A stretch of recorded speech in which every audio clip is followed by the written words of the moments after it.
Hello everyone, I am गौरव और आप देख रहे हैं बी ए ब्रिलियंट। आज की वीडियो हम बात करेंगे बैंकिंग रेगुलेशन एक्ट के बारे में। ये जो हमारा बैंकिंग रेगुलेशन एक्ट है ये आया है 1949 में।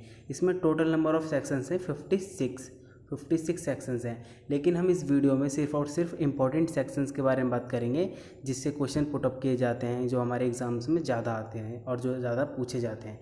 तो चलिए शुरू करते हैं। पहला सेक्शन है सेक्शन 5 का बी। सेक्शन 5 के बी में क्या डिफाइन है? डिफाइन बैंकिंग को डिफाइन कर रखा है कि बैंकिंग क्या है। अब बैंकिंग क्या है? Banking means the accepting for the purpose of lending और investment of deposits of money from the public, repayable on demand और otherwise, and withdrawal by cheque, draft, order और अदरवाइज। अब इस जो डिफाइन है जो दे रखे हैं हमारे सेक्शन में, इसका मीनिंग क्या है? अब आप खुद सोचो, बैंकिंग का मतलब क्या? हम नॉर्मल बनते कॉमन मैन बैंकिंग के बारे में क्या सोच सकते हैं? एक बैंकिंग जो है एक ऐसा इंस्टीट्यूशन है जिसमें हम क्या करते हैं, अपने मनी को सेव करते हैं, डिपॉजिट कराते हैं, ठीक है। और बदले में हम क्या लेते हैं उनसे? इंटरेस्ट हमें देती है कौन? बैंक हमें इंटरेस्ट देती है। और हम जब चाहें अपने पैसे को वहाँ से निकाल सकते हैं, विड्रॉल कर सकते हैं। किससे? विड्रॉल बाय चेक से निकाल सकते हैं, ड्राफ्ट, ऑर्डर और अदरवाइज़, इनके थ्रू हम अपने पैसे को निकाल सकते हैं और हम अपने पैसे को उसमें डिपॉजिट कराते हैं। और बहुत सारे फंक्शंस होते हैं जो बैंक है वो पब्लिक से पैसा उठाती है और उस पैसे को इन्वेस्ट करती है। किसको? जो और बिजनेसमैन या फिर जो स्टार्टअप कर रहे हैं, अपने इन्वेस्टमेंट जो करना चाहते हैं, उनको क्या करती है? एज ए लोन उनको पैसे देती है। तो ये बैंकिंग है। हमने बैंकिंग को डिफाइन करा है। अब सेक्शन 5 के एफ की बात करते हैं। अभी हमने सेक्शन 5 के बी के बारे में बात करा जिसमें बैंकिंग के बारे में है। अब सेक्शन 5 के एफ के बारे में बात करते हैं। इसमें दो चीज़ दे रखे हैं, demand liabilities and time liabilities. अब डिमांड लाइबिलिटीज़ क्या है? Demand liabilities means liabilities which must be met on demand. Simple बता रखा है। और टाइम लाइबिलिटीज़ देखते हैं। टाइम लाइबिलिटीज़ में क्या है? Means liabilities which are not demand liabilities. Simple, but इससे हम कुछ नहीं समझते, इस डिफाइन से हम कुछ नहीं समझ पा रहे कि क्या है डिमांड लाइबिलिटीज़। मैं बताता हूँ आपको क्या है। Demand liabilities means which must be met on demand. मतलब जो हम डिमांड करेंगे जब हम उसको ले पाएंगे। मतलब सपोज़ करो कोई पर्सन है जिसका बैंक अकाउंट है SBI में, ठीक है। अब उसने क्या है, जब भी मैं डिपॉजिट कर रहा हूँ और जब भी मैं अपना विड्रॉल करना चाहता हूँ तो मैं डिमांड करूँगा बैंक से कि मुझे इतना पैसा चाहिए अपना। तो क्या है, वो बैंक हमें दे देगी, ठीक है। हमारी डिमांड करने पर, या फिर हम कैसे बोल सकते हैं, ATM के थ्रू जा रहे हैं, हम डिमांड ही कर रहे हैं ना एक तरीके से, तो वो हम ले रहे हैं पेमेंट। बट टाइम लाइबिलिटीज़ में जो है वो ऐसा नहीं है। टाइम लाइबिलिटीज़ में क्या होती है? लाइबिलिटीज़ टाइम के ऊपर रहती है, मतलब फिक्स रहती हैं। जैसे हम FD वगैरह करा लेते हैं, ठीक है। FD में क्या होता है? फिक्स टाइम के लिए होती है। तो जैसे 5 ईयर की होगी FD, 1 ईयर की होगी, 3 ईयर की होगी FD होगी।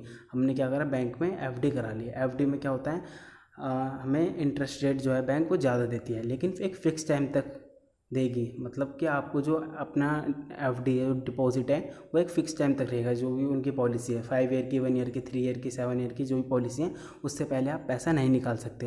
लेकिन डिमांड लाइबिलिटीज़ में जब भी जो कस्टमर है, वो जब भी डिमांड करेगा उसे पैसा तभी मिल जाएगा। लेकिन टाइम लाइबिलिटीज़ में ऐसा नहीं है। लेकिन टाइम लाइबिलिटीज़ का मतलब ये नहीं है कि आपका पैसा फंस गया तो फंस गया, 3 साल के लिए आपको ज़रूरत पड़ेगी तो आप निकाल नहीं सकते, ऐसा नहीं है। आप निकाल सकते हो, लेकिन अलग अलग बैंकों की सबकी पॉलिसीज़ होती हैं कि आपको इतनी पेनल्टी देनी पड़ेगी, इतना चार्ज बैंक लेगी आपसे अगर आप FD वगैरह ब्रोक करवाते हो। अब नेक्स्ट देखते हैं हम। सेक्शन 5F भी हो गया हमारा। नेक्स्ट सेक्शन है सेक्शन 6 के 1 की बात करते हैं। अब इसमें क्या बोल रखा है? अब इसमें देखो, अ बैंकिंग कंपनी में इंगेज इन एनी वन और more of the following forms of business, namely, जो बैंकिंग कंपनी, जो बैंक हैं, वो इनमें से, जो लिस्ट मैंने नीचे दे रखे हैं, इसमें से कोई भी एक या 2 3 कितने भी कर सकती है। जो भी इस टाइप के बिजनेस हैं, इनमें सेक्टर में डील कर सकती है। बैंकिंग जो है, फाइनेंस इंस्टीट्यूशन जो है, वो इन सेक्टर से डील कर सकती है। सिर्फ और सिर्फ इन्हीं सेक्टर से जो यहाँ नीचे मैंने दे रखे हैं, इनसे अलग कोई भी उसमें वो डील नहीं कर सकती। उसके लिए उन्हें क्या चाहिए? परमिशन चाहिए सेंट्रल गवर्नमेंट की। जब सेंट्रल गवर्नमेंट अपने ऑफिशियल गैजेट में नोटिफाई करेंगे, उसके बाद ही जो भी जुड़ेगा, ऐड होगा इसमें बिजनेस में, वो बैंक कर सकती हैं। लेकिन फ़िलहाल तो यही है, इनके थ्रू ही या इनका यूज़ ही कर सकते हैं, इस टाइप के बिजनेस बैंक कर सकती है। अब जैसे फर्स्ट देखते हैं क्या है, बैंक क्या कर सकते हैं, बिजनेस जो है बोरोइंग कर सकती है, ठीक है, उधार ले सकती है बैंक। क्या है, रेजिंग फंड जो होते हैं, taking up of money, the lending और एडवांसिंग ऑफ मनी विद और विदाउट सिक्योरिटी, मतलब कि जो लैंडिंग करेंगे मनी को या फिर एडवांसिंग ऑफ मनी करेंगे आप सिक्योरिटी के बिना भी कर सकते हो और सिक्योरिटी के साथ भी कर सकते हो। ड्राइंग कर सकते हो, ड्राफ्ट कर सकते हो, बिल ऑफ लाइटिंग कर सकते हो, making, accepting, discounting, buying, selling, collecting and dealing in bill of exchange, hundis, promissory note, coupons, warrants, debentures, certificate, ये सारे काम हैं किसके, बैंकिंग के। इन उसमें बिजनेस कर सकती है। रेलवे रिसीट में कर सकती है, स्क्रिप्ट्स में कर सकती है, और कोई इंस्ट्रूमेंट्स एंड सिक्योरिटीज़ जो हैं and other instruments and securities whether transferable, जो ट्रांसफ़र हो सके उन सिक्योरिटीज़ में भी क्या करती है, डील कर सकती है। नेगोशिएबल और नॉट नेगोशिएबल, मैंने बताया ट्रांसफ़र जो हो सकती है नेगोशिएबल और not. The granting and issuing of letters of credit, travellers cheque and any other business which central government में notify in the official gazette. मैंने बताया ना, सेंट्रल गवर्नमेंट अपने ऑफिशियल गैजेट में देगी, जो भी नोटिफिकेशन देगी उसके अपडेट के बाद अगर कुछ चीज़ ऐड ऑन करती है इसमें, तो बैंकिंग जो बैंक है वो इन सेक्टर में डील कर सकते हैं और बिजनेस कर सकती है। लेकिन फ़िलहाल तो यही है। एक क्या है वर्ड, ट्रैवलर चेक। आपने ये सारे वर्ड तो सुने होंगे, buying, selling, discounting of cheque और hundis, promissory note, bill of exchange, ये सारे बैंक के फंक्शंस है, बैंक ये सारे काम करती है, ठीक है। अब यहाँ एक ट्रैवलर चेक है। अब ट्रैवलर चेक क्या है, एक जनरल यूटिलिटी फंक्शन है बैंक का।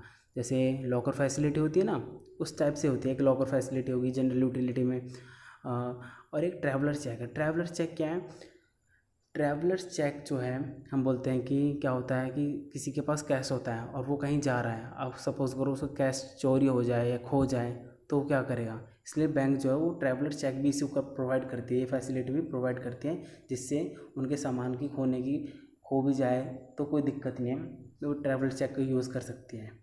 तो ये था हमारे सेक्शन 6(1). बस इतना याद रखना है कि सेक्शन 6(1) में क्या है, बैंकिंग को वो है उनके लिए गाइडलाइंस दे रखे हैं कि वो इन टाइप के बिजनेस कर सकती है, जो हमारे दे रखे हैं। इनसे अलग करेगी कब, जब सेंट्रल गवर्नमेंट अपने ऑफिशियल गैजेट में नोटिफाई करेगी, उसके बाद ही ये डील कर सकते हैं, अपने ऑफिशियल गैजेट में सेंट्रल गवर्नमेंट जब देगी।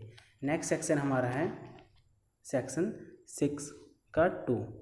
सेक्शन 6(1) में हमने पढ़ लिया क्या क्या हुआ है। सेक्शन 6 के 2 में देखते हैं हम रेस्ट्रिक्शंस ऑन बिजनेस, बिजनेस के ऊपर रेस्ट्रिक्शंस। अब देखो इसकी थ्योरी पढ़ो क्या है। No banking company shall engage in any form of business other than those refer to in subsection 1। Subsection 1 कौन सा है इसका, 6 का 1, जो भी हमने पढ़े थे, जो अभी हमने लिस्ट देखी थी, जिसमें डिस्काउंटिंग, बिल ऑफ एक्सचेंज और बाइंग, सेलिंग, ये टाइप की ट्रैवलर चेक जो बैंक के जो उसमें दे रखे हैं बिजनेस, उनसे अलग बैंक काम नहीं कर सकती हैं, ठीक है। कब कर सकती है, जब सेंट्रल गवर्नमेंट नोटिफाई करेगी अपने ऑफिशियल गैजेट में, उसके बाद ही हम ये बैंकिंग जो है अलग सेक्टर में अलग बिजनेस कर सकते हैं। लेकिन सेक्शन 6 कहता है कि रेस्ट्रिक्शंस ऑन बिजनेस पर रेस्ट्रिक्शंस है, तो उसमें ये बता रखा है कि कोई भी बैंकिंग कंपनी, कोई भी बैंक जो है वो उस टाइप का बिजनेस नहीं कर सकती जो मतलब सब सेक्शन से 1 के खिलाफ है या फिर उसका अगेंस्ट है या फिर उसमें नहीं है, ठीक है, इतना समझ लो, उसमें नहीं है, उस पर रेस्ट्रिक्शंस लगाते हैं। तो सिमिलर मतलब वही हुआ इसका सेक्शन 6(1) का और 6(2) का। नेक्स्ट सेक्शन है सेक्शन 7। अब सेक्शन 7 क्या कहता है, पहले थ्योरी देखते हैं। For banking business carrying on banking business in India to use at least 1 word, ठीक है, क्या है 1 वर्ड, बैंक, बैंकर, बैंकिंग और बैंकिंग कंपनी। सेक्शन 7 में आप देखिए बैंकिंग बिजनेस के लिए हमने सेक्शन 6 में पढ़ा था कि बैंक जो है वो किस किस टाइप के बिज़नेस कर सकते हैं, ठीक है, उन सब चीज़ों में बिज़नेस कर सकते हैं, जो हमने लिस्ट देखी थी। सेक्शन 6(2) कहता है कि रेस्ट्रिक्शन लगा देता है वो। सेक्शन 7 जो है वो बताता है कि बैंकिंग जो बिज़नेस है वो इंडिया में जो है बिज़नेस इन इंडिया में, अगर इंडिया में बिज़नेस कर रहा है, क्योंकि हम इंडिया लॉ के या इंडिया बैंक के बारे में पढ़ रहे हैं तो इंडिया की बात कर रहे हैं। टू यूज़ एटलीस्ट 1 वर्ड, मतलब बैंक, बैंकर, बैंकिंग, इसका मतलब क्या हुआ, जैसे सपोज़ करो आपने ऐसी कोई बैंक देखी है जिसमें बैंक के नाम पर उसमें बैंक ना हो, मीन्स कि गौरव लिमिटेड। अब क्या गौरव लिमिटेड, कोई इन्वेस्टर आया, ठीक है, वो कहाँ इन्वेस्ट करेगा? बैंक का जो बैंक में जो पैसा है वो कहाँ डिपॉजिट करेगा? वो तो कहेगा क्या ये बैंक है, वो कंफ्यूज हो जाएगा, ठीक है। लेकिन आरबीआई ने गाइडलाइंस दे रखी है कि किसी भी फाइनेंशियल इंस्टीट्यूशन को अपने आगे बैंक, बैंकर, बैंकिंग और बैंकिंग कंपनी, ये वर्ड में से इनमें से कोई भी एक वर्ड ज़रूर जोड़ना है अपने नाम के आगे, अपने टाइटल के आगे, अपनी इंस्टीट्यूशन, बैंकिंग फाइनेंशियल इंस्टीट्यूशन उसके आगे।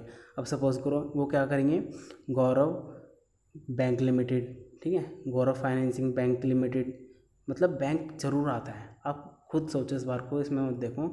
जैसे आपने खुद कभी नोटिस किया है कि हर बैंक के पीछे बैंक जरूर लगा रहता है, मतलब जैसे SBI state bank of India, BOI bank of India, ठीक है, और इंडसलैंड बैंक, जितने भी बैंक देख रहे हो आप, जितने भी इंडिया में, सबके पीछे bank, banker, banking, banking company, इस टाइप से ये वर्ड जरूर ऐड हुए हैं। कोई सी भी देख लो आप, कोई सी भी, इवन आरबीआई भी देख लो, रिजर्व बैंक, बैंक आया ना, ठीक है, reserve bank of India, SBI, Punjab national bank, Punjab national bank आ गया ना बैंक। इस टाइप से इन वर्डों का यूज़ होना ही चाहिए उनके टाइटल में, उनके बिजनेस कंपनी में। नेक्स्ट सेक्शन है सेक्शन 11 एंड 12। अब सेक्शन 11 एंड 12 की बात करें यहाँ, सेक्शन 11 12 में क्या है, पेड अप कैपिटल्स के बारे में बताया है, रिजर्व्स और उनके रूल्स के बारे में। फॉरेन बैंक जो है मिनिमम उन्हें 15 लाख रुपए जो है उनको बिजनेस में अपने क्या करना है, पेड अप शेयर कैपिटल रखनी है, या फिर हम बोल सकते हैं रिजर्व से उन्हें रखना है। बट जो 20 लाख रुपीज़ है ना, वो सिर्फ कहाँ रख सकते हैं, मुंबई और कैलकाटा, कैलकाटा जैसे कोलकाता हुआ, कैलकाटा पूरा नाम था, कोलकाता, मुंबई और कोलकाता, इन दो सिटी को छोड़कर, इन दो सिटी में अगर कोई फॉरेन बैंक अपना करती है काम, तो उसको इतना 20 लाख क्या है अपना मिनिमम अमाउंट रखनी पड़ेगी, पेड अप कैपिटल होगी या उसकी रिजर्व भी होगी इतनी।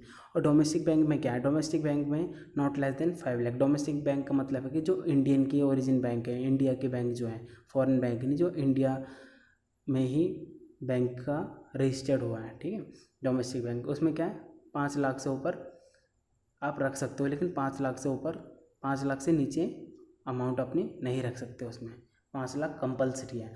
अब जैसे आपने पढ़ा होगा स्केड्यूल्ड बैंक और non scheduled bank. Scheduled bank क्या है, आरबीआई के जब आपने फंक्शंस पढ़े होंगे, तो स्केड्यूल्ड बैंक में ये है कि आपको मिनिमम 5 लाख की अमाउंट रखनी ही पड़ेगी उसमें, ठीक है, रिजर्व में। तो इस टाइप से ऐसे नॉट लेस देन 5 लाख रुपए आपको डोमेस्टिक बैंक में ऐसे रिजर्व रखने पड़ेंगे।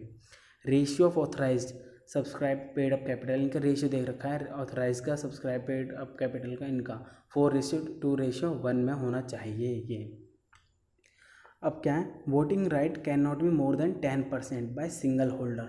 कोई भी सिंगल होल्डर है, शेयर होल्डर जो है, ठीक है, कोई भी एक पर्सन जो है वो 10% से ऊपर अगर रखता है शेयर होल्डर उसका, ठीक है, किसी उस चीज़ शेयर होल्डर लेता है किसी चीज़ का, तो उसको वोटिंग राइट जो है वो नहीं मिल सकती है अगर वो 10% से ज़्यादा के शेयर होल्डर लेता है। कोई सिंगल पर्सन की बात हो रही है यहाँ, ठीक है, 10% तक का है तो हाँ उसका वोटिंग राइट है। अगर 10% से ज़्यादा शेयर होल्डर है उसका, तो उसका क्या है, वोटिंग राइट नहीं है। नेक्स्ट सेक्शन देखते हैं हमारा। नेक्स्ट सेक्शन जो है सेक्शन 19 के बारे में बात कर रहे हैं। सेक्शन 19 क्या है, अब सेक्शन 19 की थोड़ी देखो, permits bank to form subsidiary company. आपने सब्सिडरी बैंक काफ़ी बार सुना होगा, सब्सिडरी कंपनी क्या है। सेक्शन 19 ये परमिशन देती है, परमिट बैंक को ये परमिशन देती है कि आप अपने बैंक की सब्सिडरीज खोल सकते हो। अब आप पूछोगे सब्सिडरीज होती क्या है, अब मैं आपको सब्सिडरीज बताता हूँ। सब्सिडरीज जैसे जैसे for example Punjab national bank है, पंजाब नेशनल बैंक है, अब मुझे इसकी सब्सिडरीज खोलनी है, जिसमें मैंने खोल लेता हूँ पंजाब हाउसिंग फाइनेंस लिमिटेड, ठीक है, होती नहीं है, Punjab mutual finance limited, Punjab mutual bank, Punjab depository bank, इस टाइप से मैं सब्सिडरीज बैंक खोल सकता हूँ अपने बैंक के नेम पर। तो यही है, जैसे आपने देखा होगा कोई housing limited, finance limited bank के आगे खुले रहते हैं, उनकी सब्सिडरीज मानी जाती है एक तरह से बैंक, ठीक है। तो सब्सिडरीज में आप खोल सकते हो, ये परमिशन मिलती है सेक्शन 19 में। अब सेक्शन 20 क्या कहते हैं, सेक्शन 20 कहते हैं banks can not grant loan against security of their own shares. Bank जो है वो लोन नहीं दे सकता है किन के अगेंस्ट में, जो खुद के शेयर हैं उनके एज अ सिक्योरिटी नहीं दे सकता है। मतलब कि क्या है, बैंक लोन देता है तो एज अ लोन वो क्या करता है, कुछ सिक्योरिटी लेता है उनसे, ठीक है। आपको ऐसे बैंक आप लेने जाओगे लोन, हाउस पे किसी भी चीज़ पे लोन लेने जाओगे बैंक से, वो ऐसे लोन नहीं देगी। वो लोन जब देगी आप कुछ सिक्योरिटी रखोगे। अगर लेकिन किसी के पास अपने ही शेयर हैं, वो बैंक का पर्सन है, ठीक है, तो बैंक उसको लोन नहीं देगा। क्यों नहीं देगा? क्योंकि वो खुद के ही शेयर को एज ए सिक्योरिटी ट्रीट कर रहा है, ऐसे सिक्योरिटी दिखा रहा है खुद के ही शेयर को, तो ऐसे लोन नहीं दिया जाएगा। सेक्शन 21 के बारे में बात करते हैं। Section 21, control over advances by RBI. RBI means reserve bank of India. मैंने बताई थी ना, आरबीआई जो है वही रेगुलेट करता है और वही डायरेक्शंस देता है जितनी भी ऑल ओवर इंडिया में बैंक है, एक बैंक को छोड़कर। उसके बारे में हम बाद में बात करेंगे, ये बहुत इंपॉर्टेंट क्वेश्चन है। मैंने किसी प्रीलिम एग्ज़ाम में मेन एग्ज़ाम में देखा था, मुझे याद नहीं किस एग्ज़ाम में देखा था। इसमें पूछा था कि वो कौन सी बैंक है जो आरबीआई रेगुलेट नहीं करती। हमने बचपन से पढ़ा है कि आरबीआई सभी बैंकों को रेगुलेट करती है, बस एक बैंक है जिसको रेगुलेट नहीं करती। उसके बारे में हम आगे पढ़ेंगे इसी वीडियो में। तो अभी देखते हैं इस वीडियो को। Section 21, control over advances by RBI. Power of RBI issues directive to banks to determine policy for advances, जैसे such as purpose, margin, exchange rate of interest etcetera. अभी क्या है, मतलब आरबीआई के पास ये पावर है कंट्रोल करने की एडवांसेस की। किसी बैंक से वो मांग सकती है, उनकी पॉलिसी चेक कर सकती है, उनसे एडवांसेस की पॉलिसी मांग सकती है, जैसे कि पर्पस, मार्जिन, आप कितना एक्सचेंज अपना इंटरेस्ट रेट चार्ज कर रहे हो, इस टाइप से कुछ भी क्या है, जो भी एडवांसेस हैं उन पे कंट्रोल रहता है आरबीआई का। ये सेक्शन 21 में है। ये इतना इंपॉर्टेंट नहीं है, बट पता होना चाहिए कि हाँ आरबीआई के पास यही पावर है एडवांसेस के ऊपर। सेक्शन 36 सेक्शन 36 क्या है, RBI can terminate any chairman और any employee of a bank where it consider desirable to do so. इसका मतलब क्या है, आरबीआई जो है वो टर्मिनेट कर सकता है, ठीक है, किसी भी चेयरमैन को। सोचो आरबीआई के पास कितनी पावर है, किसी भी चेयरमैन को या किसी भी एम्प्लॉय को वो टर्मिनेट कर सकता है, किसी भी बैंक का। ऑफ एनी बैंक यहाँ लिख सकते हो आप, of any bank where it considers desirable to do so. Any bank का मतलब मैं जब कह रहा हूँ तो जो आरबीआई की रेगुलेटरी बॉडी के अंदर आता ही हैं वो सारी बैंक्स, जो एक बैंक नहीं आती उसको छोड़कर, ठीक है। तो किसी भी चेयरमैन और किसी भी एम्प्लॉय को टर्मिनेट कर सकती है अगर उसको ठीक लगता है तो, कि या फिर यही मेन रीज़न है, यही पर्सन है, यही एम्प्लॉय, यही चेयरमैन क्या है, उनकी पॉलिसी को वायलेट कर रहा है या मोरल टर्पिट्यूट कर रहा है, कुछ इस तरीके से कर रहा है, तो आरबीआई भी टर्मिनेट कर सकता है। आरबीआई इतनी अथॉरिटी रखता है, इतनी पावर है आरबीआई के पास। ये सेक्शन 36 कहता है बैंकिंग रेगुलेशन एक्ट 1949 का। ये बहुत बड़ी पावर है, आपको लग रही है बहुत छोटी, हालांकि ये इतना यूज़ नहीं होती है, क्योंकि सिंपल सी बात है आरबीआई कहाँ तक इतनी बैंकों में करती है। हाँ, बट जो बड़ी बैंक हैं, जैसे प्राइवेट बैंक है, एचडीएफसी नंबर 1 बैंक है इंडिया की, उसमें हो और कुछ, क्योंकि क्या है बैंकिंग जो है, बैंक वो हम बोल सकते हैं बैकबोन है इंडियन इकॉनमी की, ठीक है।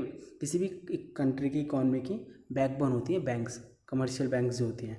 तो आरबीआई के पास इतना पावर है कि वो किसी भी चेयरमैन, किसी भी एम्प्लॉय को टर्मिनेट कर सकती है उसकी पोस्ट से, और उसे ठीक लगे तो जैसा वो कर सकती है, ठीक है।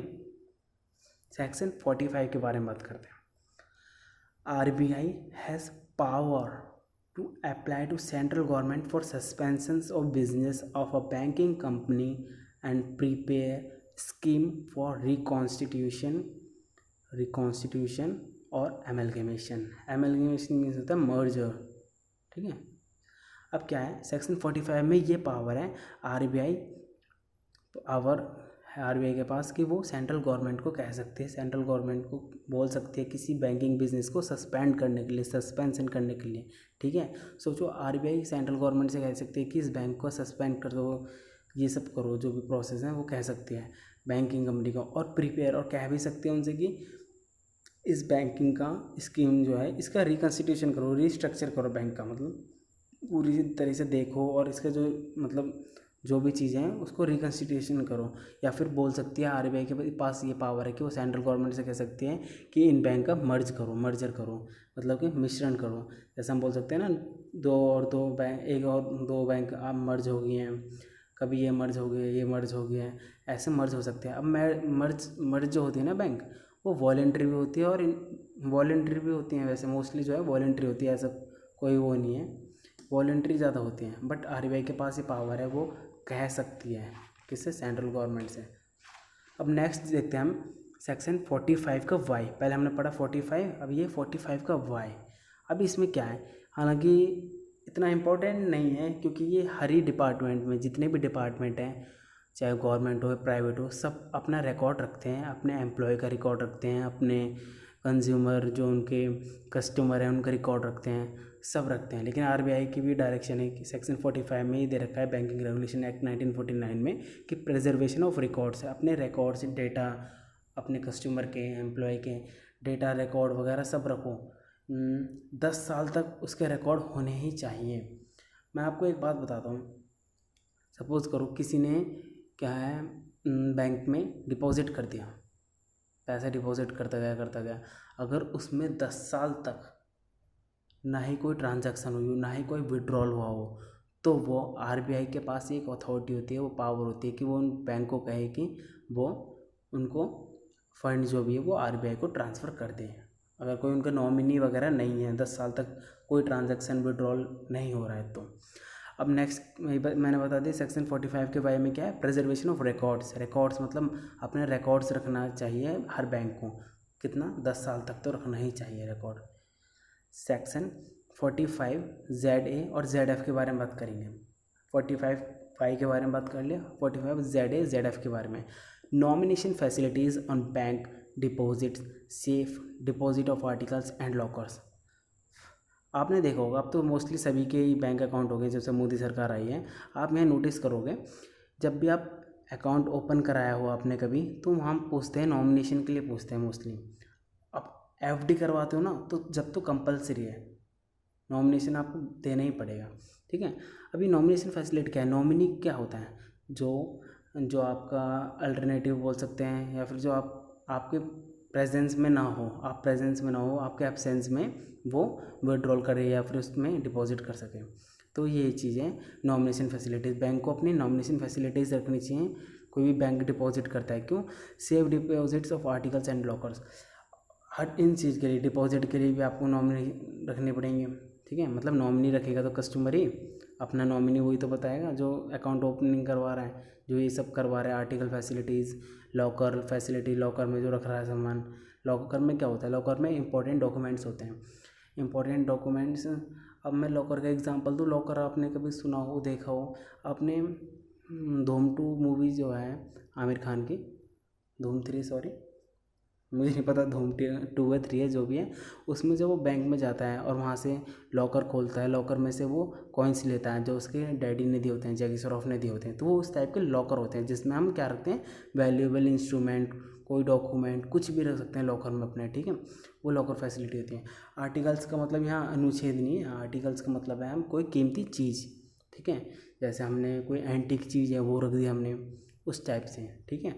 तो उनकी, और बैंक डिपॉजिट जो हम कर रहे हैं अमाउंट, उसके लिए भी नॉमिनी मांगते हैं। कि बैंक के लिए दे रखा है कि आपको नॉमिनीज फैसिलिटीज़ जो है वो देनी ही पड़ेंगी, ठीक है। अब नेक्स्ट सेक्शन आता है सेक्शन 47 का ए। सेक्शन 47A, अब देखो क्या है, RBI can impose penalty for violation. अब वॉयलेशन क्या होता है, आरबीआई क्या, reserve bank of India can impose penalty for violation, penalty लगा सकता है वॉयलेशन के लिए। अब वॉयलेशन क्या हो सकता है, कब हो सकता है, वॉयलेशन तभी तो हो सकता है जब आरबीआई ने कोई पॉलिसी बनाई, उसका बैंक पालन नहीं कर रहा है, उसको फॉलो नहीं कर रहा है, तो वॉयलेट हुआ, तो उस पर बैंक पे पेनल्टी लगा सकता है। ये बहुत इंपॉर्टेंट है और मोस्टली पूछा जाता है सेक्शन 47A के तहत। कोई भी बैंक अगर वॉयलेशन करता है, ठीक है, उनकी पॉलिसी वगैरह का, तो आरबीआई के पास पेनल्टी लगाने के लिए पावर है इस सेक्शन 47A में। लास्ट सेक्शन है हमारी आज की वीडियो का, सेक्शन 49A। सेक्शन 49A में क्या होता है, other than a banking company, RBI या SBI, no person can accept deposit of money withdrawal by cheque. RBI और एसबीआई को छोड़ के कोई भी पर्सन जो है डिपॉजिट एक्सेप्ट नहीं कर सकता है मनी का, और जो विड्रॉएबल हो बाय चेक की विड्रॉएबल हो। ठीक है, ये आज की वीडियो में हमारा हो गया। जो मैंने स्टार्टिंग में बोला था आपसे कि ऐसी कौन सी बैंक है जो आरबीआई रेगुलेट नहीं करती है, मैंने स्टार्टिंग में बताया था, शायद स्टार्टिंग में थोड़ा सेक्शन आई थिंक 11-12 में बताया था मैंने कि ऐसी कौन सी बैंक है जब मैं आरबीआई के बारे में डिस्कस कर रहा था। तो वो बैंक है, देखो, state bank of Sikkim. State bank of Sikkim is not regulated by RBI unlike other banks in India. State bank of India, state bank of Sikkim is a state own banking institution headquartered at Gangtok Sikkim. ठीक है, अब क्या है, state bank of Sikkim जो है वही एक इकलौती बैंक है जो आरबीआई रेगुलेट नहीं करती है। जैसे और बैंकों को रेगुलेट करते हैं इंडिया में, वैसे ही एक बैंक है इसको नहीं करती रेगुलेट। ठीक है, सिर्फ और सिर्फ एक बैंक को, और सारी जितनी बैंक है प्राइवेट पब्लिक सबको रेगुलेट करती है आरबीआई। ठीक है, और state bank of Sikkim is a state owned banking institution. State bank of क्यों नहीं करती, क्योंकि स्टेट बैंक ऑफ जो सिक्किम है ना, वो उसकी स्टेट जो बैंक है स्टेट करती है, ओन करती है उस बैंक को। मतलब कि स्टेट बैंक ऑफ सिक्किम जो बैंक है उसको स्टेट ही ओन करती है, सिक्किम स्टेट है वही ओन करती है उसको। ठीक है, वही रेगुलेट करती है, वही ऑपरेट करती है, सब कुछ वही करती है। कौन सी स्टेट जो है सिक्किम स्टेट। अब इसका इंस्टीट्यूशन का हेडक्वार्टर है गैंगटॉक सिक्किम। गैंगटॉक आपको पता होगी सिक्किम की कैपिटल है। गैंगटॉक में क्या है, इसका हेडक्वार्टर है, किसका, स्टेट बैंक ऑफ सिक्किम का। अब आप यहाँ नोटिस करो, state bank of Sikkim, bank तो हर जगह है, कोई भी बैंक हो आप उसमें बैंक तो मिलेगी, चाहे आरबीआई उसको रेगुलेट करे या ना करे। ठीक है, नेक्स्ट रीज़न क्या है इसका, क्यों आरबीआई इस बैंक को रेगुलेट नहीं करती है। ठीक है, मैंने क्वेश्चन ने पूछा है RBI regulated all banks except one bank, क्यों। ठीक है, क्वेश्चन मार्क का है ना, वाई। तो क्यों है, बैंक वॉज फॉर्म्ड इन 1968। जो बैंक है ना ये बनी थी स्टेट बैंक ऑफ सिक्किम 1968 में। बट सिक्किम जो स्टेट है उसने यूनियन ऑफ इंडिया को 1975 में ज्वाइन करा था and enjoy special status under article 371। क्या है, 1968 में तो बैंक बनी थी, ठीक है, लेकिन उससे पहले तो इंडिया का पार्ट ही नहीं था सिक्किम। ठीक है, मतलब आफ्टर जो हमारा कॉन्स्टिट्यूशन हम बोल सकते हैं इंडिपेंडेंस, उसके बाद सिक्किम ऐसे नहीं था। मतलब ऐसे नहीं कि हाँ सिक्किम इंटीग्रल पार्ट नहीं था इंडिया का, था, बट सिक्किम में क्या था, मोनार्की होती है। मोनार्की मीन्स जो किंग्स वगैरह का रूल जो होता है, उस टाइप से रूल होता था। कब तक, 1975 से पहले। और बैंक बनी थी 1968 में, इसलिए आरबीआई रेगुलेट नहीं करता था उसे। और ये 75 में बना तो फिर वही कंटिन्यू रहा, और इसको एक स्पेशल स्टेटस दे दी है किसमें, आर्टिकल में 371 article 371 F I think 371 F में क्या है, इसको एक स्पेशल स्टेटस देते हैं। जैसे जम्मू एंड कश्मीर को 370 में दिया था ना स्पेशल स्टेटस, उसी तरीके से कुछ राइट्स दे देते हैं इसको सिक्किम को 371 आर्टिकल्स में। ठीक है, मैंने बताया ना कि क्या रीज़न है जिस वजह से ये बैंक जो है रेगुलेट नहीं करती है, आरबीआई जो है वो रेगुलेट नहीं करती है। ठीक है, और एक क्वेश्चन पूछा जाता है कि इंडिया जो सिक्किम जो है वो कब पार्ट बना था, इसी बैंक के साथ ही पूछा जाता है। 16 मई 1975 को, यहाँ मैं लिख देता हूँ 16 मई 1975। ठीक है, इस दिन को याद रखना है, इस दिन को जो है ना सिक्किम जो है वो इंडिया का इंटीग्रल पार्ट बना था। मीन्स कि सिक्किम 22वां स्टेट बना था किसका, इंडिया का, जब इंडियन यूनियन हुआ था। और मोनार्की जो बोलते हैं, मोनार्की सिस्टम ख़त्म हुआ था यहाँ पर।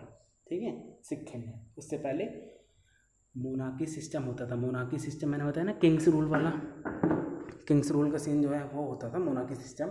कब, 16 मई 1975 से पहले 16 मई 1975 को मोनार्की सिस्टम ख़त्म हुआ था, और ये 22वां राज्य बना था इंडिया का, यूनियन ऑफ इंडिया का। क्या हुआ था, मैंने बताया था ना, after independence union of India को करने के लिए इकट्ठे हुए थे, सब स्टेट के पास गए थे, तो ऐसे ही उनको पार्ट बनाया था।